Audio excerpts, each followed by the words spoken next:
High everyone, welcome to Educario school. Educario স্কুলে তোমাদের স্বাগত এবং গুড মর্নিং।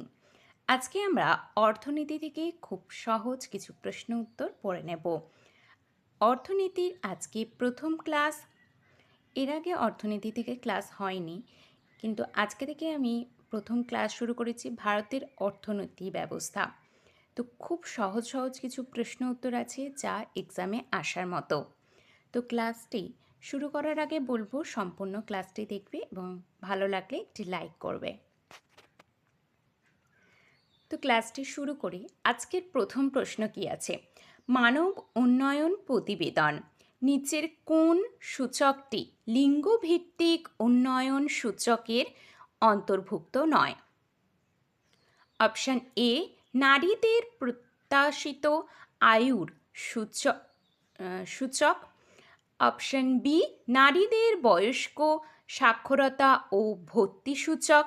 অপশন সি, নারীদের রাজনৈতিক ক্ষমতা সূচক। অপশন ডি, নারীদের মাথাপিছু আয়ের সূচক। মানব উন্নয়ন প্রতিবেদন নিচের কোন সূচকটি লিঙ্গভিত্তিক উন্নয়ন সূচকের অন্তর্ভুক্ত নয়? সঠিক উত্তরটি এখানে হবে নারীদের রাজনৈতিক সাক্ষরতা সূচক। পরবর্তী প্রশ্ন, ইউএনডিপি উদ্ভাবিত মানব দারিদ্র্য সূচক নিচের কোন বঞ্চনাগুলির উপর ভিত্তি করে তৈরি? অপশন এ, এক নম্বরে কি আছে? আয় বঞ্চনা। 2 নম্বরে আছে সাক্ষরতা বঞ্চনা। 3 নম্বরে আছে সামাজিক পরিষেবা বঞ্চনা, নাকি 4 নম্বরে আছে কর্মসংস্থান বঞ্চনা? এর মধ্যে কোনটি সঠিক হবে? অপশন এ 2 এবং 3, অপশন বি 1, 3 এবং 4, নাকি অপশন সি 1, 2 এবং 4, নাকি সবকটি সঠিক? ইউএনডিপি উদ্ভাবিত মানব দারিদ্র্য সূচক নিচের কোন বঞ্চনাগুলির উপর ভিত্তি করে তৈরি? সঠিক উত্তরটি এখানে কি হবে? না, সাক্ষরতা বঞ্চনা ও সামাজিক পরিষেবা, এই দুটোর উপর বঞ্চনাগুলির উপর ভিত্তি করে এই উদ্ভাবকটি মানব দারিদ্র্য সূচকটি নির্ভর। পরবর্তী প্রশ্ন 3 নাম্বার, দ্বৈত অর্থনীতি বলতে বোঝায় অপশান এ, ধনতন্ত্র ও সমাজতন্ত্রের সহাবস্থান। অপশান বি, উন্নত ও অনুন্নত ক্ষেত্রের সহাবস্থান। অপশান সি, প্রাথমিক ও মাধ্যমিক ক্ষেত্রের সহাবস্থান, নাকি অপশান ডি, মাধ্যমিক ও সেবা ক্ষেত্রের সহাবস্থান? দ্বৈত অর্থনীতি বলতে বোঝায়, সঠিক উত্তর হবে উন্নত ও অনুন্নত ক্ষেত্রের সহাবস্থান। পরবর্তী প্রশ্ন 4 নাম্বার, মানব উন্নয়ন রিপোর্ট প্রকাশ করে option A UNDP, option B WTO, option C world bank, নাকি অপশান ডি আইএমএফ? মানব উন্নয়ন রিপোর্ট প্রকাশ করে, সঠিক উত্তরটি হবে ইউএনডিপি। পরবর্তী প্রশ্ন 5 নাম্বার, সমাজে বর্ধিত আয়ের সুফল সকল শ্রেণীর মানুষ সমানভাবে পাবে, এই মতামত কে বলে? অপশান এ, বন্টন তত্ত্ব। অপশান বি, চুঁইয়ে পড়া তত্ত্ব। অপশান সি আয় তত্ত্ব, নাকি অপশান ডি কোনোটি নয়?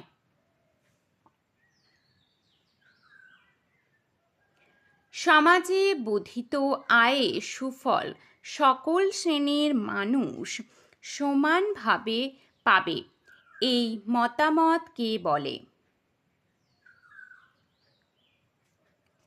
সঠিক উত্তরটি হবে চুঁইয়ে পড়া তত্ত্ব। পরবর্তী প্রশ্ন 6 নাম্বার, অর্থনৈতিক উন্নয়ন হলো এমন এক প্রক্রিয়া যার মাধ্যমে কোনো দেশের 1 নাম্বার আর্থিক জাতীয় আয় বাড়ে, 2 নাম্বার হচ্ছে জনসংখ্যা বাড়ে, 3 নাম্বার হচ্ছে মাথাপিছু প্রকৃত জাতীয় আয় বাড়ে, নাকি অপশান 4 কাঠামোগত পরিবর্তন ঘটে। অর্থনৈতিক উন্নয়ন হলো এমন এক প্রক্রিয়া যার মাধ্যমে কোনো দেশের কোন পরিবর্তনটি হয়ে থাকে? অপশান এ কেবল 1 ঠিক, অপশান বি 1 এবং 2 ঠিক, অপশান সি 1 এবং 3 ঠিক, নাকি অপশান ডি 3 এবং 4 ঠিক। অর্থনৈতিক উন্নয়ন হলো এমন এক প্রক্রিয়া যার মাধ্যমে কোনো দেশের কি পরিবর্তন ঘটে? সঠিক উত্তর হবে মাথাপিছু প্রকৃত জাতীয় আয় বাড়ে, আর কি হয়? কাঠামোগত পরিবর্তন ঘটে। পরবর্তী প্রশ্ন 7 নাম্বার PQLI এর পুরো কথাটি হলো option A physical quality of life index, physical quality of line indicator, option C permanent quality of life index, নাকি option D prime quality of life index.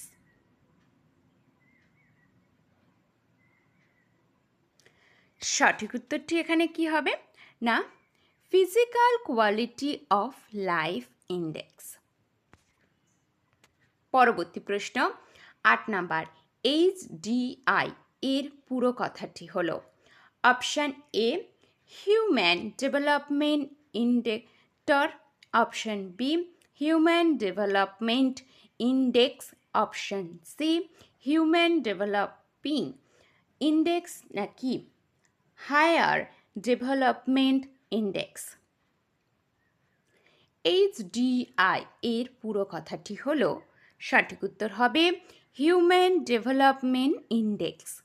পরবর্তী 9 নাম্বার প্রশ্ন GDI এর পুরো কথাটি হলো growth, option A growth and development index, group development index, gender development index, নাকি general development index.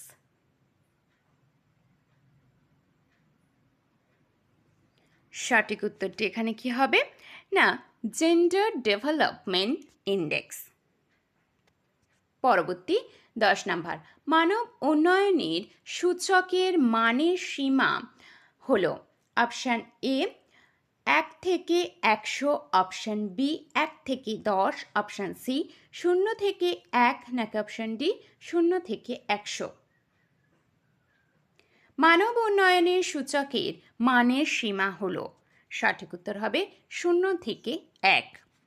পরবর্তী প্রশ্ন HPI এর পুরো কথাটি হলো health poverty index, option B high poverty index, option C historical poverty index, নাকি অপশন ডি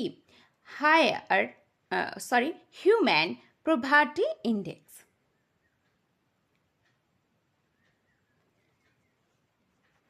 HPI এর পুরো কথাটি হলো সঠিক উত্তর হবে হিউম্যান পভার্টি ইন্ডেক্স। পরবর্তী UNDP এর পুরো কথাটি কি? United nation development project, option B united nations development programme, option C united nations development plan, নাকি united nation dual programme. UNDP এর পুরো কথাটি কি? সঠিক উত্তর হয়ে যাবে ইউনাইটেড নেশন ডেভেলপমেন্ট প্রোগ্রাম। পরবর্তী 13 নাম্বার অর্থনৈতিক উন্নয়নের সবচেয়ে জনপ্রিয় সূচক হল অপশান এ মানব উন্নয়ন সূচক, অপশান বি জীবনযাত্রার মান সূচক, অপশান সি লিঙ্গভিত্তিক উন্নয়ন সূচক, নাকি অপশান ডি মাথাপিছু প্রকৃত জাতীয় আয়। অর্থনৈতিক উন্নয়নের সবচেয়ে জনপ্রিয় সূচক হলো, সঠিক উত্তর হয়ে যাবে মাথাপিছু প্রকৃত জাতীয় আয়। পরবর্তী প্রশ্ন 14 নাম্বার, নিচের কোনটি জাতীয় আয় পরিমাপের পদ্ধতি নয়? অপশান এ উৎপন্ন পদ্ধতি, অপশান বি আয় পদ্ধতি, অপশান সি সম্পদ পদ্ধতি, নাকি অপশান ডি ব্যয় পদ্ধতি। নিচের কোনটি জাতীয় আয় পরিমাপের পদ্ধতি নয়? সঠিক উত্তরটি এখানে হবে সম্পদ পদ্ধতি। পরবর্তী প্রশ্ন 15 নাম্বার, নিচের কোন সংস্থাটি ভারতের জাতীয় আয় পরিমাপ করে? অপশান এ পরিকল্পনা কমিশন, option B reserve bank of India, option C CSO, নাকি অপশান ডি আইএসআই। নিচের কোন সংস্থাটি ভারতের জাতীয় আয় পরিমাপ করে? সঠিক উত্তরটি হবে সিএসও। পরবর্তী প্রশ্ন 16 নাম্বার, একটি দেশের একটি নির্দিষ্ট বছরের জাতীয় আয় হলো, অপশান এ নাগরিকদের দ্বারা উৎপাদিত দ্রব্য ও সেবা কার্যের মোট মূল্য, অপশান বি মোট ভোগ ব্যয় ও বিনিয়োগ ব্যয়ের যোগফল, অপশান সি নাগরিকদের ব্যক্তিগত আয়ের যোগফল, নাকি অপশান ডি চূড়ান্ত দ্রব্য ও সেবা কার্যের আর্থিক মূল্য। একটি দেশের একটি নির্দিষ্ট বছরের জাতীয় আয় হল, সঠিক উত্তর হবে চূড়ান্ত দ্রব্য ও সেবা কার্যের আর্থিক মূল্য। পরবর্তী প্রশ্ন 17 নাম্বার, কেন্দ্রীয় সরকারের কোন খাতে ব্যয় উন্নয়ন ব্যয়ের মধ্যে ধরা হয় না? অপশান এ রাজ্যগুলিকে অনুদান, অপশান বি সামাজিক পরিষেবা খাতে ব্যয়, অপশান সি প্রতিরক্ষা ব্যয়, নাকি অর্থনৈতিক পরিষেবা খাতে ব্যয়। কেন্দ্রীয় সরকারের কোন খাতে ব্যয় উন্নয়ন ব্যয়ের মধ্যে ধরা হয় না? সঠিক উত্তরটি হবে প্রতিরক্ষা ব্যয়।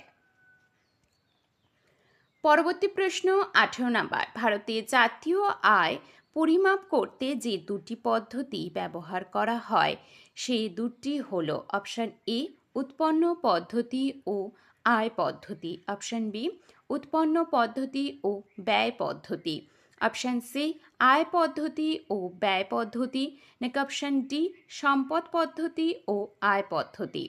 ভারতের জাতীয় আয় পরিমাপ করতে যে দুটি পদ্ধতি ব্যবহার করা হয় সে দুটি হল, সঠিক উত্তর হবে উৎপন্ন পদ্ধতি ও আয় পদ্ধতি। পরবর্তী প্রশ্ন 19 নাম্বার, বাজার মূল্যে জিডিপি ও উপাদান ব্যয়ে জিডিপির মধ্যে পার্থক্য হল, অপশান এ প্রত্যক্ষ কর, অপশান বি পরোক্ষ কর, অপশান সি হস্তান্তর আয়, নাকি অপশান ডি ভর্তুকি। বাজার মূল্যে জিডিপির উৎপাদন ব্যয়ে জিডিপির মধ্যে পার্থক্য হল, সঠিক উত্তরটি হবে পরোক্ষ কর। পরবর্তী প্রশ্ন 20 নাম্বার, নিচের কোন ক্ষেত্রগুলি তৃতীয় ক্ষেত্র এর অন্তর্ভুক্ত? অপশান এ কুটির শিল্প, অপশান বি খনি, অপশান সি নির্মাণ শিল্প, নাকি অপশান ডি পরিকাঠামো ও সেবা কার্য। নিচের কোন ক্ষেত্রগুলি তৃতীয় ক্ষেত্রের অন্তর্ভুক্ত? সঠিক উত্তরটি হবে পরিকাঠামো ও সেবা কার্য। পরবর্তী প্রশ্ন 21 নাম্বার, ভারতের মোট অভ্যন্তরীণ উৎপাদন কোন ক্ষেত্রের অবদান সর্বাধিক? অপশান এ কৃষিক্ষেত্র, অপশান বি শিল্পক্ষেত্র, অপশান সি সেবা ক্ষেত্র, নাকি অপশান ডি বৈদেশিক বাণিজ্য ক্ষেত্র। ভারতের মোট অভ্যন্তরীণ উৎপাদন কোন ক্ষেত্রের অবদান সর্বাধিক? সঠিক উত্তরটি এখানে হয়ে যাবে কৃষিক্ষেত্র। পরবর্তী প্রশ্ন 22 নাম্বার, নিচের কোন সূচকগুলি মানব উন্নয়ন সূচক নির্ধারণ করতে ব্যবহৃত হয়? অপশান এ জনসংখ্যা বৃদ্ধি, অপুষ্টি, শিশু মৃত্যুর হার। অপশান বি জনসংখ্যা বৃদ্ধি, মাথাপিছু জিডিপি নাকি প্রত্যাশিত আয়ু। অপশান সি প্রত্যাশিত আয়ু, শিক্ষাগত যোগ্যতা বৃদ্ধি নাকি মাথাপিছু জিডিপি। অপশান ডি চলতি খাতে লেনদেন উদ্বুদ্ধ, শিশু মৃত্যুর হার, শিক্ষাগত যোগ্যতা বৃদ্ধি। নিচের কোন সূচকগুলি মানব উন্নয়ন সূচক নির্ধারণ করতে ব্যবহৃত হয়? সঠিক উত্তরটি এখানে হবে প্রত্যাশিত আয়ু, শিক্ষাগত যোগ্যতা বৃদ্ধি, মাথাপিছু জিডিপি। পরবর্তী 23 নাম্বার, ভারতের সর্বপ্রথম জাতীয় পরিমাপ করেছিল? Option A CSO, option B ISI, option C NSSO নাকি অপশান ডি নি কমিটি।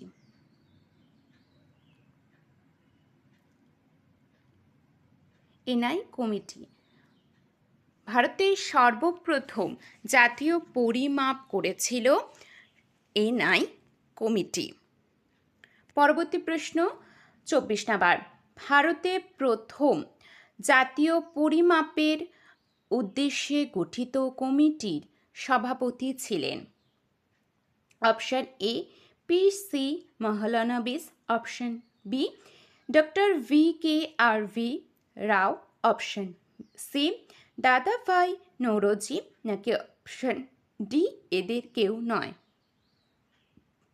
ভারতের প্রথম জাতীয় পরিমাপের উদ্দেশ্যে গঠিত কমিটির সভাপতি ছিলেন? সঠিক উত্তর হবে পি.সি. মহলানবিস। পরবর্তী 25 নাম্বার, মুদ্রাস্ফীতির ফলে সবচেয়ে বেশি লাভবান হয়? অপশান এ সরকারি পেনশনভোগী, অপশান বি ঋণদাতা, অপশান সি সঞ্চয়কারী নাকি অপশান ডি ঋণ গ্রহীতা। মুদ্রাস্ফীতির ফলে সবচেয়ে বেশি লাভবান হন? সঠিক উত্তর হবে ঋণ গ্রহীতা। পরবর্তী প্রশ্ন 26 নাম্বার, মুদ্রাস্ফীতির ফলে সবচেয়ে বেশি ক্ষতিগ্রস্ত হয়? অপশান এ ঋণদাতা, অপশান বি ঋণ গ্রহীতা, অপশান সি ব্যবসায়ী নাকি অপশান ডি স্থাবর সম্পত্তির মালিক। মুদ্রাস্ফীতির ফলে সবচেয়ে বেশি ক্ষতিগ্রস্ত হন? সঠিক উত্তর হবে ঋণদাতা। পরবর্তী প্রশ্ন 27 নাম্বার, অর্থনৈতিক প্রসার নিচের কোনটির সঙ্গে সম্মিলিতভাবে ঘটে? অপশান এ মুদ্রা সংকোচন, অপশান বি মুদ্রাস্ফীতি, অপশান সি নিশ্চলতা স্ফীতি নাকি অপশান ডি উচ্চ মুদ্রাস্ফীতি। অর্থনৈতিক প্রসার নিচের কোনটির সঙ্গে সম্মিলিতভাবে ঘটে? সঠিক উত্তর হবে মুদ্রাস্ফীতি। পরবর্তী প্রশ্ন 28 নাম্বার, ভারতে মুদ্রাস্ফীতির হার পরিমাপ করা হয় কিসের মাধ্যমে? Option A WPI, option B শিল্প শ্রমিকদের সিপিআই, অপশান সি কৃষি শ্রমিকদের সিপিআই নাকি অপশান ডি জাতীয় আয় হ্রাসক। ভারতে মুদ্রাস্ফীতির হার পরিমাপ করা হয় কিসের মাধ্যমে? সঠিক উত্তরটি এখানে হবে ডব্লিউপিআই। পরবর্তী প্রশ্ন 29 নাম্বার, নিচের কোন পদ্ধতিটি সবচাইতে বেশি মুদ্রাস্ফীতি ঘটায়? অপশান এ সরকারি ঋণ পরিশোধ, অপশান বি বাজেট ঘাটতি পূরণে জনসাধারণের কাছে ঋণ গ্রহণ, অপশান সি বাজেট ঘাটতি পূরণে ব্যাংকের কাছে ঋণ গ্রহণ নাকি অপশান ডি বাজেট ঘাটতি পূরণে নতুন নোট প্রচলন। নিচের কোন পদ্ধতিটি সবচাইতে বেশি মুদ্রাস্ফীতি ঘটায়? সঠিক উত্তর হবে বাজেট ঘাটতি পূরণে নতুন নোট প্রচলন। পরবর্তী প্রশ্ন 30 নাম্বার, নিচের কোন পদ্ধতি অর্থনৈতিক মুদ্রা দমন করার জন্য সরকার গ্রহণ করে? অপশান এ অর্থের যোগান বৃদ্ধি, অপশান বি সরকারি ব্যয় বৃদ্ধি, অপশান সি করের পরিমাণ হ্রাস নাকি অপশান ডি সবকটি। নিচের কোন পদ্ধতি অর্থনৈতিক মুদ্রা দমন করার জন্য সরকার গ্রহণ করে? সঠিক উত্তর হবে এখানে সবকটি, অর্থাৎ অর্থের যোগান বৃদ্ধি, সরকারি ব্যয় বৃদ্ধি, করের পরিমাণ হ্রাস। তো এই 30টি প্রশ্ন তোমাদের কেমন লাগলো অবশ্যই আমাকে কমেন্টে জানাবে। আর ভালো লাগলে অবশ্যই চ্যানেলটি সাবস্ক্রাইব করে রাখবে এবং একটি লাইক করবে। এছাড়াও যে কোনো এক্সামের প্রিপারেশন তোমরা যারা নিচ্ছ, WBP, KP, RRB, SSC, WBPS এর মতো যে কোনো গভর্নমেন্ট জবের প্রিপারেশন নিতে অবশ্যই তোমরা এডুকেরিও স্কুলকে সাবস্ক্রাইব করে রাখো। ওখানে সমস্ত এক্সামের প্রিপারেশনের জন্য ক্লাস করানো হচ্ছে, অধ্যায়ভিত্তিক ক্লাস, তাছাড়াও এমসিকিউ, মক টেস্ট সমস্ত কিছু হচ্ছে। তো তোমরা এডুকেরিও স্কুলকে অবশ্যই সাবস্ক্রাইব করে রাখো। এছাড়াও সমস্ত ক্লাসের নোটিফিকেশন বা লিঙ্ক পেতে যুক্ত হও টেলিগ্রাম গ্রুপে। এখানে তোমরা প্রত্যেকটি ক্লাসের পিডিএফ ফ্রিতে পেয়ে যাবে। এছাড়া তোমরা কর্মসংস্থান ও কর্মক্ষেত্রের মতো দুটি পেপারের পিডিএফ একেবারেই ফ্রিতে পাবে। তো আর দেরি না করে অবশ্যই টেলিগ্রাম চ্যানেলে তোমরা জয়েন হয়ে যাও, আর সাবস্ক্রাইব করতে কিন্তু ভুলো না।